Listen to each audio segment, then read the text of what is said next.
안녕하십니까. 주식 클래스 내일정씨입니다. 자, 시장은 우리가 주식을 할 때 보면 그런 게 있어요. 오르면 고. 우리 두 가지 이야기 할 건데, 하나는 오르면 고, 하나는 2차 엔진 테슬라는 거들 뿐인데, 오르면 고라는 건 뭐냐 하면 주식에서 가장 중요한 걸 이야기하는 겁니다. 추세 추종적인 이야기 매매를 하는 거죠. 지금 글로벌 증시나 한국 증시도 여전히 뭐 치고 가지 못하지만은 강합니다. 강하고. 시가총액 흐름에서 놓고 보면 어쨌든 지금 코스피 쪽에서는 삼성전자가 연일 조금씩 강세를 보여주고 있기 때문에 장의 중심은 삼성전자, 하이닉스 같은 정확히는 삼성전자죠. 그림이 그죠? 삼성전자 지수가 차트가 주가 지수보다 이쁘니까 하이닉스는 주가 지수랑 똑같은 그림이고 그쵸? 이런 그림이 있는 거고 이제 반도체는 주가 지수 상승에 아니요 배터리는 조금 지금 도움이 안 되고 있고 이런 상황이고 현재는 그렇습니다. 그런 거고 셀트리온 같은 경우는 최근에 지수보다 조금 우위에 있고 그러니까 또 시장에서 이제 그렇게 이야기를 해요. 또 뭐 좀 제약바이오 많이 오르는데 제가 제약바이오를 조금 좋게 보는 이유는 단순하게 금리가 내리면 제약바이오 그건 아닙니다. 예, 아니다기보다 주식은 그렇게 1당1로 하면은 한두 번은 그렇게 줄 수가 있는데 항상 글로벌 기준으로 이게 중심이 있기 때문에 그런 거죠. 나스닥이 S&P 나스닥이 신고가 가고 IT가 있고 예를 들어서 메타의 강세가 있기 때문에 우리가 AI가 있고 HBM이 있고 온 디바이스 XR이 있다. 지금 그렇게도 보거든요. 항상 바로 밑에 있습니다. 근데 미국의 주요 제약회사들은 23년도에는 뭐 저희 덴마크입니까?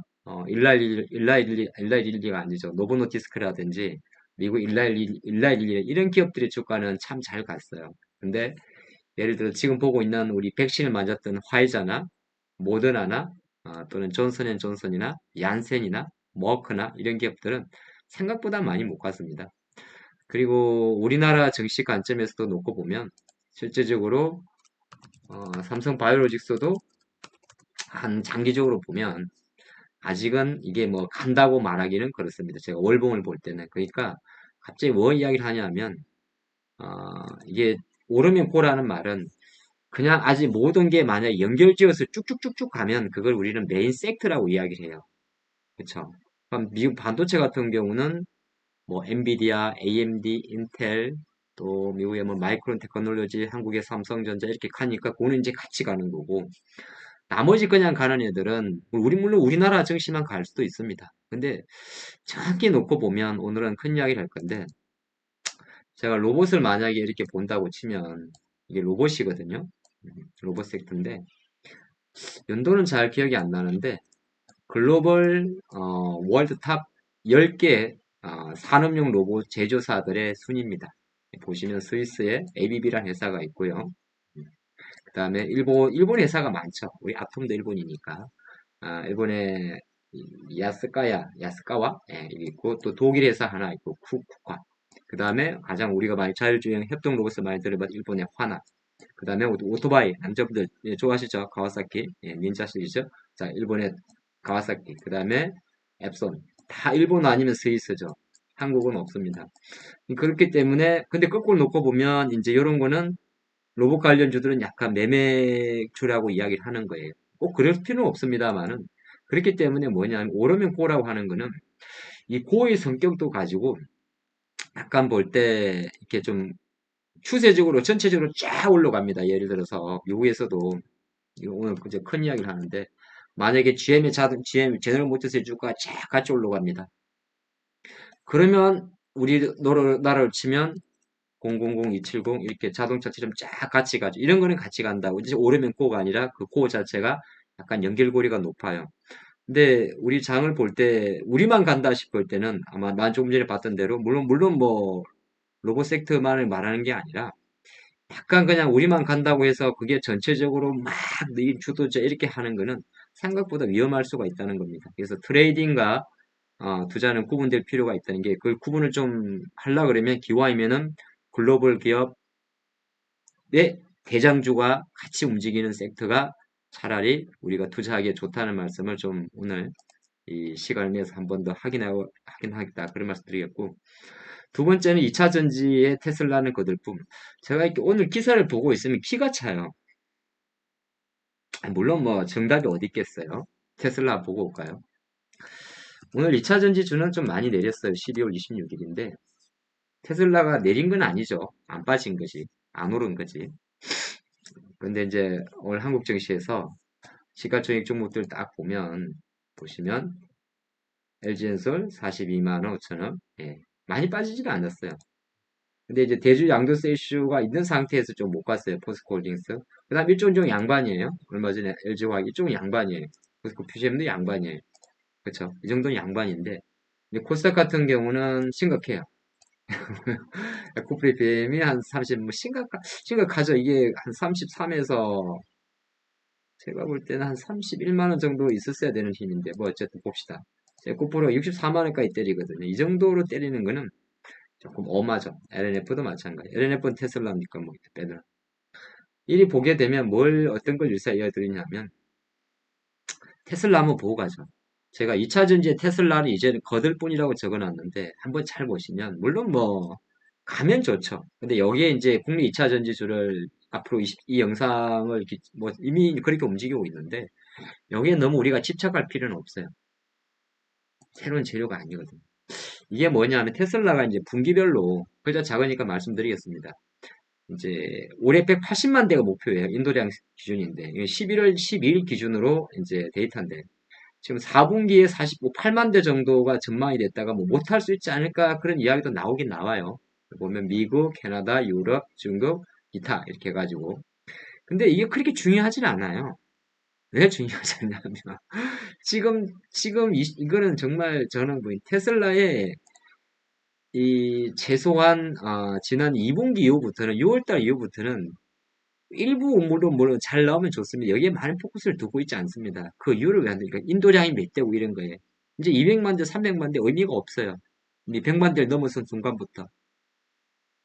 왜냐면 100만 대에서 200만 대 보면 따블인데 200만 대에서 400만 대를 넣으면 퍼센테이지는 또 따블인데 그 자동차가 그렇게 뭐 100만, 200만 대 팔 수 있는 게 아니니까. 근데 이게 왜 중요하냐 하면 실제적으로 테슬라가 지난 분기 실적을 놓고 보면 이게 분기 순이익추인데 순이익이 그러니까 초기 선점 효과.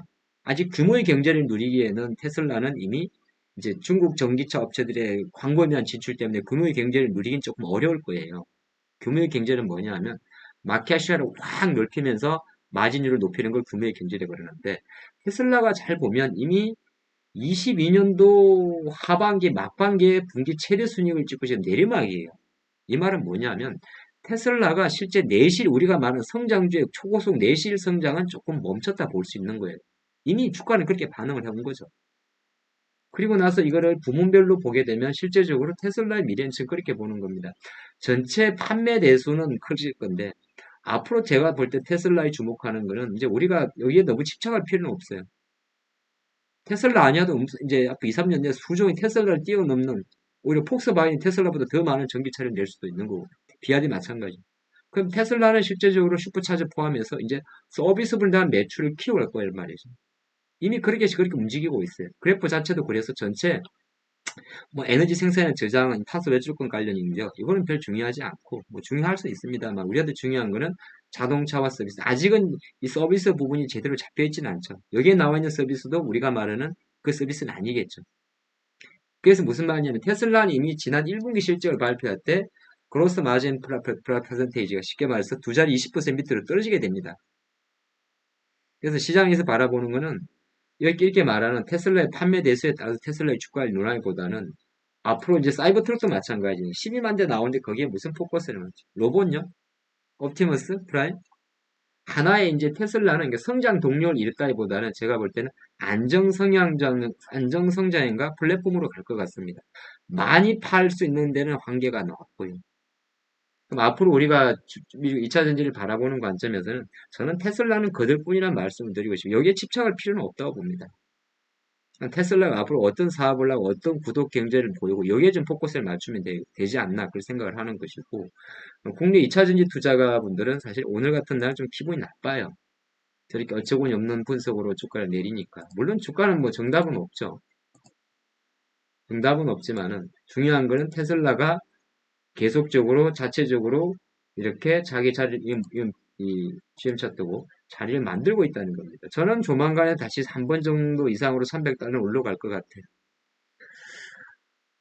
사이버트럭만으로 갈 수 있는 건 아니고, 전체적으로 이거는 테슬라 혼자만의 메커니즘이 아니라 테슬라와 GM과 현대차가 다 같은 그림으로 말이죠. 그 관점으로 보시면 좋기 때문에 시장에서 말한 인도대에서 너무 포커스를 맞출 필요 없다고 보는 것이고, 오늘 모 매체에서 2차전지 관련주의 약세를 보고 뭐 인터넷 인플루언서의 뭐 이런 이슈를 좀 기사하는 걸 보고 내가 어이가 없는데 어,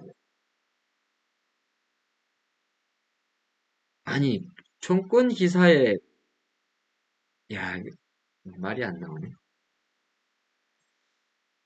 그거는 사실은 이런 게 있어요. 만약에 실질적으로 어떤 뭐 우리가 인플루언서라고 이야기를 하죠.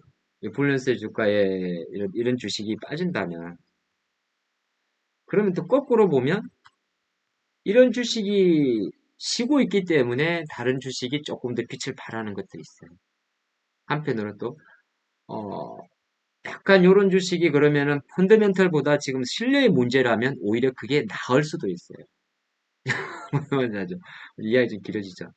그래서 우리가 우리가 말하면 그렇고 오늘 이제 2차 이해를 조금 제가 책을 많이 하다 보니까 사족을 조금 붙이면 지금 이 시세에 예민하게 반응할 필요는 없다고 봅니다. 어차피 판매가 되는 속도의 증가 속도는 둔화되는 것이고 여기서 테슬라는 새로운 수익 모델로 가는 것이고 그쵸? 그렇게 가는 것이고 우리가 알고 있는 뭐 많은 데이터들 그죠? 지난주 잠깐 봤었던 국내 LG화학이든 많은 기업들은 본인의 비즈니스는 진행을 할 것이고 금리라는 이슈 자체는 이런 기업들 이게 사람들이 금방 주가 내려가니까 또 다 잊어먹는데 GM이나 포드가 전기차 생산 착공을 지연한 이유가 안 팔릴 것 같아서인가요? 무슨 말도 안 되는 이야기. 이자 때문, 금리 때문이잖아요. 음, 그 관점을 보신다면, 그런 관점으로 본다면, 지금은 오르면 고에 여기에 많이 포커스를 맞추겠지만, 한편으로는 오르면 고라는 이 섹터가 만들어지는 것도 원래 알렸던 그 누군가가 잠깐 쉬면서 휴식을 취하고 있기 때문입니다. 물론, 주식이란 게 영원한 건 없어요. 근데 제가 생각할 때, 시장에서 말하는 아주 극단적인 뷰로, 뭐, 과거에 뭐, 카카오를 생각해라. 그렇게 보기에는 이쪽 산업 자체는 한국만의 장이 아니라는 거고 대부분의 관련 기업들이 글로벌화되어 있다. 여기에 포커스를 맞추면 어떨까 생각해 봤습니다. 내일이 남아있는 이틀 거래 동안 양봉입니다.